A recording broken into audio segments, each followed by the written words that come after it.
Hey, I'm Dean and this is Legacy Voyage. In Season 1, I'm documenting my journey to earning my first 100K net worth as a full-time college student. Join me as I share some of the lessons I learned along the way.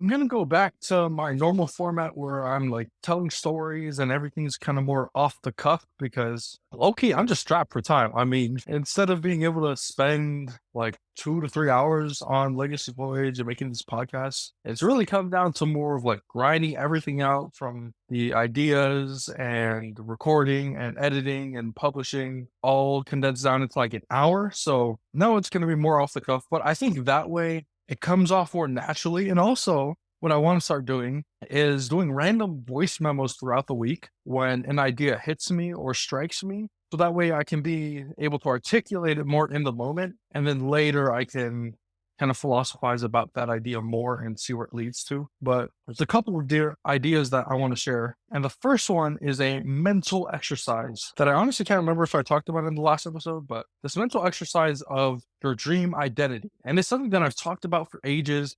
I was first introduced by it from James Clear, who wrote Atomic Habits. And the way he thought about it was this: like, whenever you're trying to change a behavior or put in a new habit in your life, for example, me growing up, I was like always trying to get a six pack. That was what I wanted. All I wanted was a six pack. So I would work out and I'll do all these different things to get that six pack. And so, man, I remember like before going to school, I put on this 5-minute ab workout video and it said like, work out for 5 minutes every day and you'll get a six pack if you follow this workout. And that's what I did. I followed the workout. Day after day would pass and no six pack would come. But the thing that James Clear talks about is instead of doing all these things, like adding all these activities and behaviors that we do, why don't you look at the real root of the problem, which is that you're simply not the type of person who does it. And there's a huge mindset shift or behavior change when you go from being the type of person who does the thing you want to do. And more than that is wanting to do the thing. Like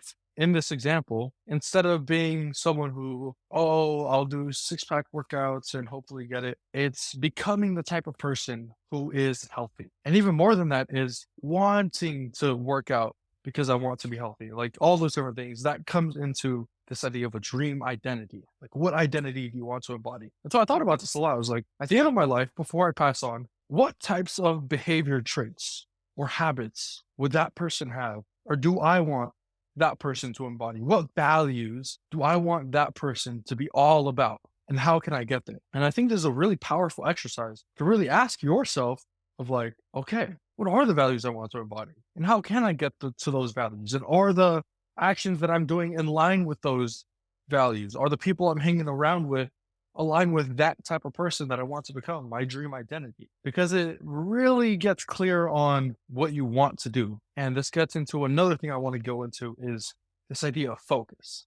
So not earlier this week, but last week, I meet with the people who run the garage. And basically they're like, hold me accountable to the startup and help me think through certain things. And so I was talking with them and I brought up all these different ideas that I wanted to do with Niche. And he was like, oh, we're a community, maybe a business directory, maybe we keep posting content, maybe we do partnerships, all these different ideas that came to my head. And I'll throw them out there because this entire time I am coming at it with this explore, exploit trade-off, where in the beginning, because I'm young, because I can do more and take more risks, I can explore more, which is why I'm doing all these internships and programs and classes and all those things, because I'm exploring to see what I want to exploit in the future. And it's this trade-off that I'm trying to balance. And because I'm young, I'm playing more offensively, more risky, taking more bets, more options. And that's exactly why with Ninja News, I've been exploring all these different ideas and potential things that I could do. But I've gotten to the point, especially this quarter, where I'm like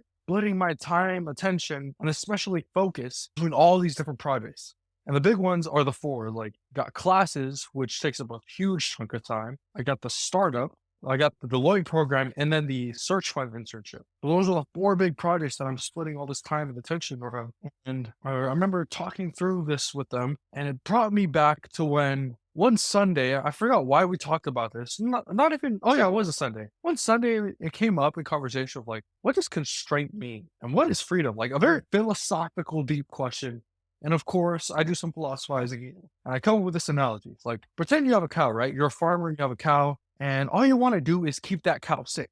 Because, like in the Johnny Lingo thing, cows are super valuable. Johnny Lingo, Mahana, you ugly, that's. But let's say you have this cow, right? And you really want to keep the cow safe. Not only that, but you want to keep your neighbors safe. Like, you don't want your cow to be roaming other people's homes and stuff like that. Because, I don't know, the cow could poop there, or things could happen. Okay. You want to keep the cow safe, you want to keep your neighbor safe. So the question is, how do you do that? How do you keep the cow safe and how do you keep your neighbor safe? And I think the way to do that is like you put up constraints or you put up a fence and you say, okay, this is the fence the cow is allowed to roam in. So in that sense, it has freedom to roam within those constraints, within the fence. But the key thing here is like, well, isn't that limiting the cow? Like, why can't the cow go wherever it wants? It's that it would be more free if it could go do that. But the thing is, like, if you take away those fence and then it roams off to, I don't know, a butcher's house or a road and gets ran over, like, it's put in more dangerous situation. So that's why you set up these constraints. You set up this fence to keep the cow safe, but also keep the neighbor safe because, like, they don't want a cow roaming in their house or whatever. And so that's how I've been thinking about this idea of focus and constraints and also freedom, because it's a quote that I really love in this talk. And it says, true freedom is not measured by what is prohibited. It is measured by our choices that lead us to who we can and will become. And I think this is so, so, so powerful. Because in my life, I mean, I've already set up constraints. Like, I set up constraints around my life where I don't smoke. I'm not the type of person who smokes. My dream identity doesn't smoke. I don't do drugs. I don't do weed. I don't do any of that stuff.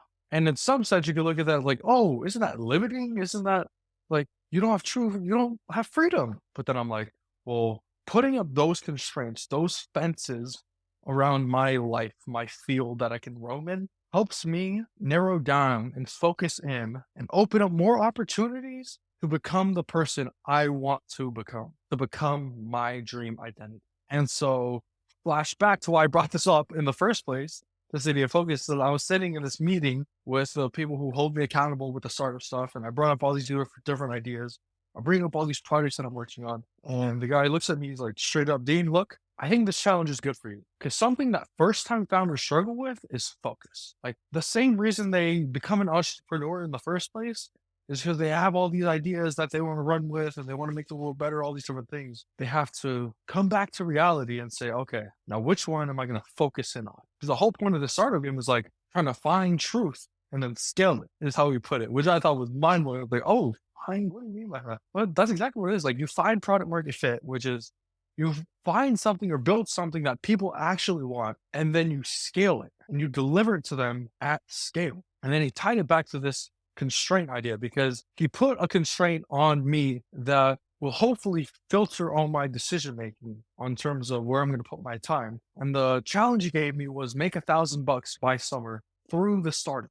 And with that, it helped me gain a little more clarity into ask, what are the activities I'm doing right now? And how did those actually contribute to the constraint of make $1,000 by summer? Because I could do so many things. I could email podcasters and I could write articles, or I could redesign the logo, or I could do all these other things. But it comes back to this constraint, which I think is helping me with this decision-making part, which is the person I want to become, not like at the end of my life, my dream identity, but I want to become in like 2 months, which is someone who has made $1,000 through the startup. So those are some things I want to hit on. Another thing is with writing, because I think I completely missed the point of writing. Like, when I first started out, I wanted to write because I want to get good at copywriting and getting people to do a thing through words. And copywriting is all about, oh, you write a sales memo and you get people to buy your thing through like a sales pitch, which you write down. That was the first reason I wanted to learn how to write. And then eventually I got not amazing at it, I would say, but decent enough to skim by. So like, okay, that's fine. And then you come to school, and of course, in school, you rely heavily on ChatGPT, or at least I do.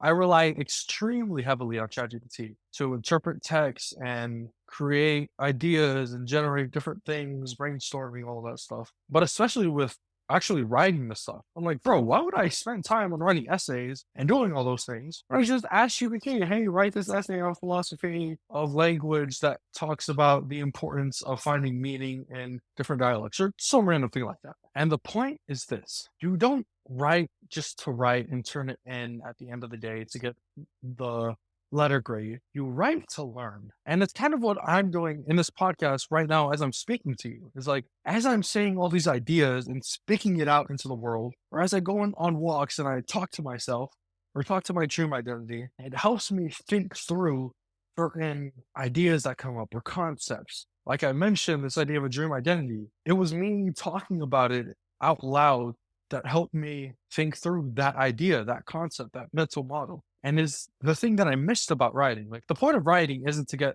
the article done. The point of writing is to expand on a new concept. And it's the reason I think another reason why I create these podcasts is like to expand on the concept that I found or an epiphany that I want to philosophize a bit more about. And speaking on that, a couple more things I want to hit on. And I'm just going off the cuff here. Another thing is this balance between a push versus a pivot. And it's kind of this dilemma that I found. I'll call it the push pivot dilemma because it's one of the hardest problems in especially this startup where I'm talking about focus and do I spend my time doing this thing or that thing? Which activity should I pour my time into? Which projects? It's this idea of do I push through this idea with the startup, keep going with Asian news, keep putting out content and media and all this stuff, or do I pivot to a new idea? And it doesn't apply only to startups or school, like, oh, do I push through this major because I'm supposed to be a CS major, or do I pivot into like philosophy, for example, which is exactly what I did. But it can also be applied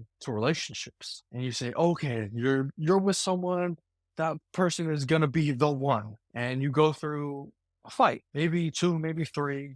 Maybe this time it's like the fourth fight is the fight, biggest one. You guys will talk through it for ages. Okay, do I push through this fight? Is this how relationships are supposed to be? And is all a part of the process or the game of relationships to, in the end, come closer? Or do you pivot and move on to the next relationship? And I haven't completely found the answer to this dilemma, but what I have done is kind of applied my same thinking around focus and playing offensively and season of learning and exploring. It was like, as you're young, I think it's more beneficial to pivot because you can pivot to all these different opportunities. But man, even saying it out loud now, like it gets caught up in this other problem, which is golden object syndrome, which I found myself falling into, like pivoting from opportunity to opportunity and never truly staying with one or sticking with one long enough to see the benefits from it or to see any type of output to come from it. And so, still going to philosophize about that, but this push versus pivot dilemma is something that has been on my mind. But another thing is this whiplash idea. Now, the best way to think about this for me, I think, is a couple weeks ago, I was in school, I was balancing the internship, doing the classes. And so my time was like filled up with all stuff and doing the startup on top of that. So my time was filled up with a lot of work and I was doing so much activity, so much work that I was pouring into and even like working out and going to rugby, taking care of myself, all those things. And then there came a point where I just stopped, where I stopped working out, taking care of myself, all those things. And it felt like whiplash, where it's like you're going 100 miles, 200 miles per hour, doing all these things. And then all of a sudden you stop and then you get whiplash, like everything, all the activity just completely ceases. And that's what spring break was. It's like I'm going 200 miles per hour and then all of a sudden, boom, spring break hits, I'm traveling, no more work, no more nothing. And it's a tough thing to recover from. I can't lie. Because it also works in the other way, where like I'm stopped, right? And I'm going to spring break, and then I come back from spring break, and then all of a sudden I'm trying to ramp up again. And instead of whiplash, it's like trying to get back into the groove of things and get back at that 100 mile, 200 per mile speed. And that was a huge thing that I was trying to struggle through when I came back from spring break. Okay, how do I get back into the groove of things and how do I get working again? Because I remember, man, spring break, I was like coming back from it, trying to recover from all the traveling and get my sleep back on track. I was just binging anime, like insane amounts of it. And then not only that, I was playing this balloon tower defense game like crazy. So that was the question I was wrestling with. Like, yeah, how do I recover from whiplash? But like most of these concepts that I've talked about, it's not only applying to work, but it applies to other aspects of life. Like I mentioned, it applies to me taking care of myself and working out. Like, okay, I go from working out every single day into boom, completely stopping. I'm on spring break and there's no gym nearby. Well, how do you recover from that? Or maybe you're in a relationship and it's like, oh, you're talking every single day, every night. And then boom, you're broken up and no more talking. then what happens? And it's like, that's whiplash. It's when you go from like going, doesn't have to be 100 or 200 miles per hour, but you're going super fast and doing all these things. And then boom, activity ceases. And so this idea of whiplash, I think, is pretty interesting. Now, I think in the last episode, I mentioned how I've overcome my addiction to food and binging. And I think I found a couple, or at least one of the tools that may have helped me do that. And the tool is redirection. Now, I got this from my dad, and he does like senior living. He works with the old folks. And a lot of them, they have dementia, they have Alzheimer's, they have memory problems. And he talks about like one of the ways to care for them is using this tool of redirection. I was like, okay, what is this? What is this redirection piece about? And he said, well, if you have an old person, right? Sometimes they'll say things or they'll focus on something that makes them like really sad. For example, you have like a husband who lost his wife a couple of years back, and he'll be like, oh, let's say her name is Sandra. Oh, is that you, Sandra? When he's waking up in the morning, and then he's like, Sandra, is that you? And it's like, oh, I lost her, and crying and really in his feelings and super, super sad. So what someone who might practice redirection might do is they'll be like, hey, are you hungry? Or do you want to go grab something to eat? And instead of allowing that person to focus their energy on one thing, which is will make them in their feelings and they don't want to get out of bed or take care of themselves or take their medicine or do all the things they need to do to survive, instead of letting them be sad, do all that stuff, redirection is like, okay, let me redirect them to something else. Something like food, or are they hungry, or maybe a show or something like that. But I think that's one of the ways I have used in terms of food and this food addiction. Instead of using all the time, effort, and energy I would put into food and how something would taste, I'm like, oh, there's a cookie right there, I'm going to focus on that, which is honestly what I would do. I mean, I remember times I would walk into parties, I would look at the cookies, I would gun it down. And as I'm having conversations, like at the back of my mind, there's this like cookie monster saying, bingo, eat it, bingo, eat it. Or even, and then the other monster in the back of my mind was like, don't eat the cookie, don't eat the cookie, don't eat the cookie. But there's this thought experiment was like, if I tell you right now, don't think of a pink elephant. It's kind of hard to do. Like you probably thought of a pink elephant.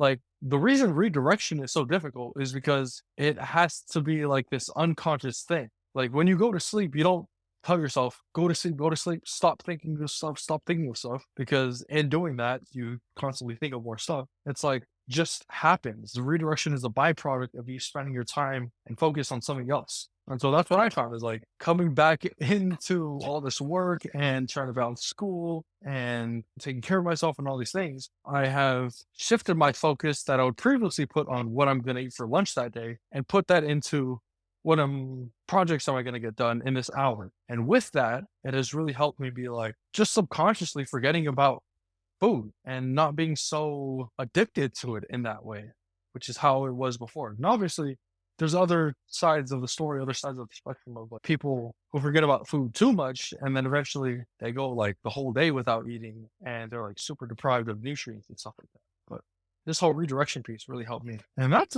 pretty much everything I wanted to go over. There's this one other thing that connects back to dream identities and also relationships. And it's this idea of even like in a startup or professional relationship, like recruiting someone or having a co-founder, I think getting clear on not only your dream identity, but then the other person's dream identity can really help to see if it's a match. Because I heard this quote, I think it's from Alex Ramosi or something, but when you marry someone, you're not only marrying them today, you're marrying them tomorrow. And the person they'll be 5 years from now, 10 years from now. So make sure that whoever you marry, they're down for who you are today, but also who you want to become. And I think if we look at like two people, like me, and let's say I want to be a co-founder with someone else, like me and that co-founder, if we look at how we are today, we're like, okay, maybe it's a match, like our values are mostly aligned, like we prioritize these things when we're making decisions, all those things. But then also looking at, okay, a year from now, 10 years from now, or at the end of your life, what does your dream identity look like? And comparing the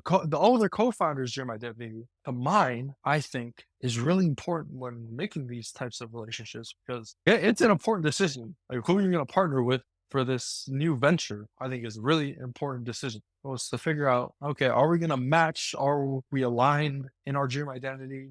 And hopefully helping each other grow towards that is really the whole point of a relationship in the first place. But yeah, that was mostly everything. I did also want to briefly bring up something I was reading about And it was this essay by a rabbi. And the essay is called Lonely Man of Faith by Rabbi Joseph. And he talks about these two personas that we as people have. And he calls it Adam 1, Adam named after, Adam and Eve, that story.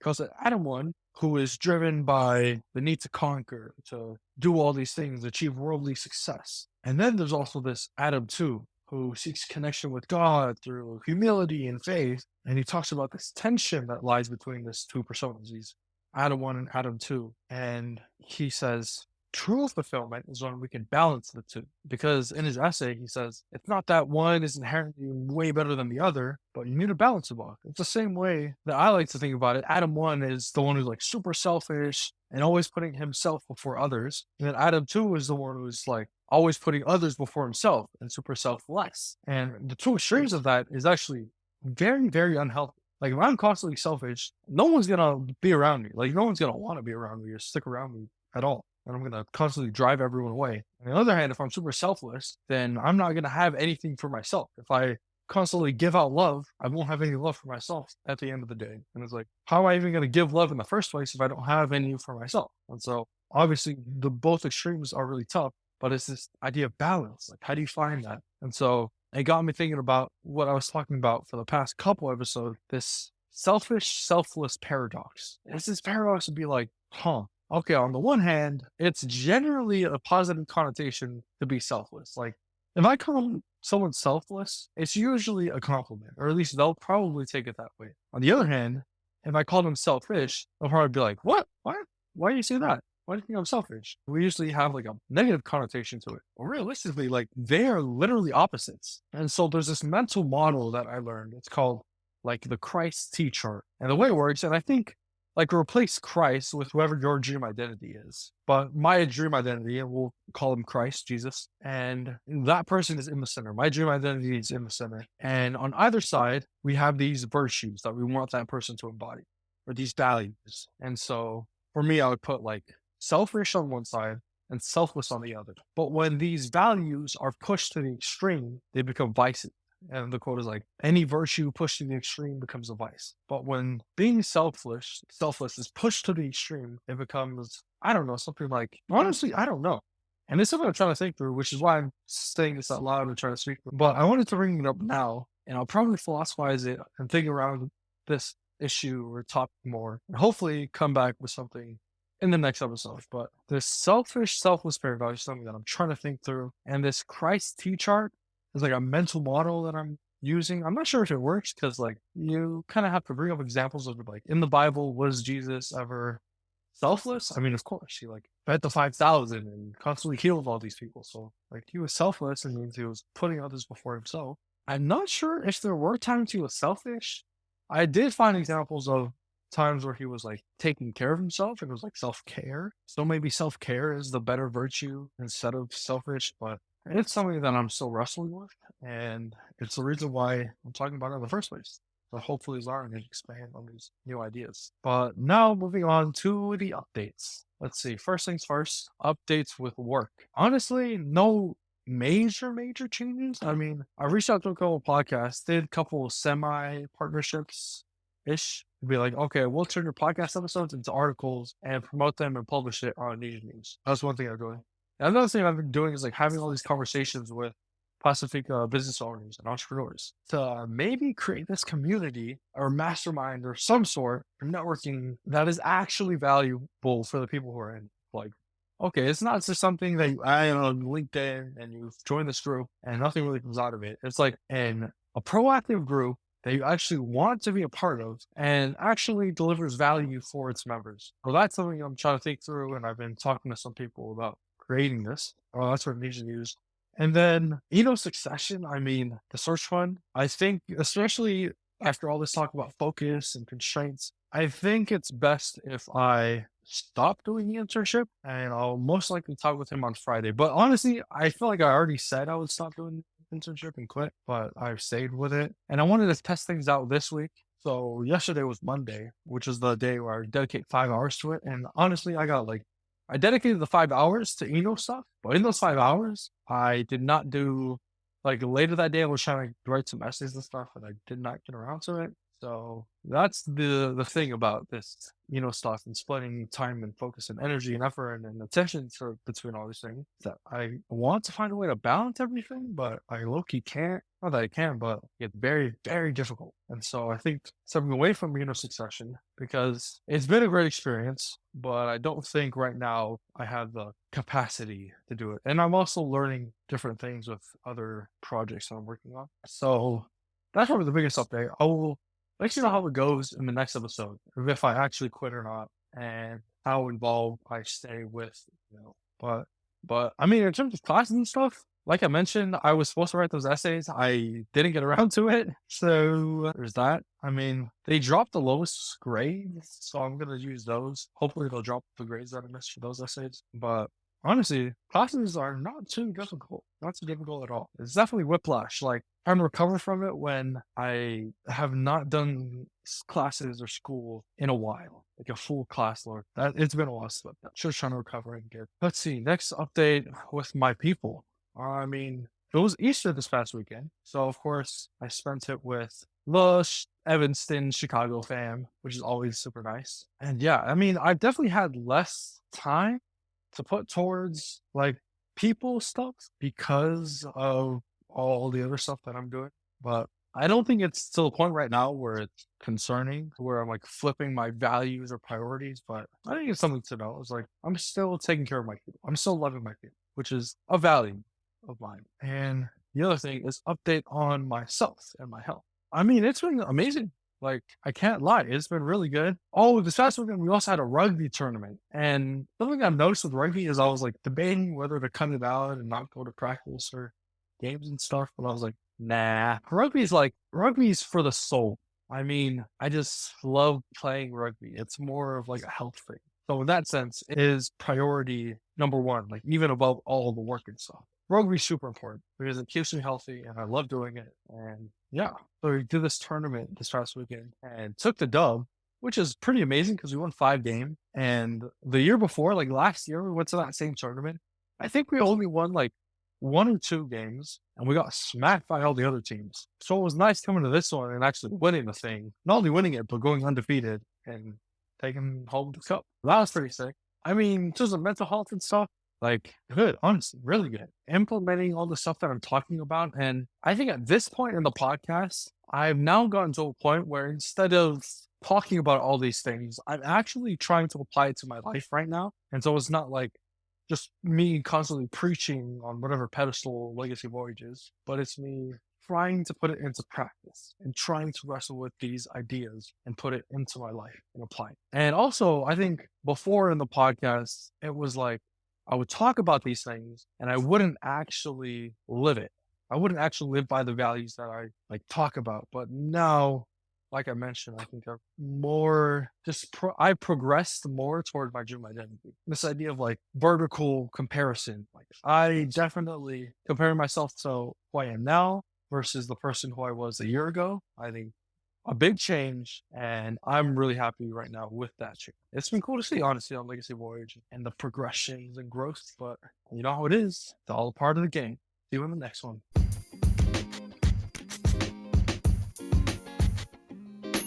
I record these episodes completely free to share success with everyone. So the only thing I ask is that if you learned anything or found something interesting in this episode, just leave a review and share it with a friend. Only takes 5 seconds and it would mean the world. Thanks, and I'll see you in the next episode. Tatok, see you.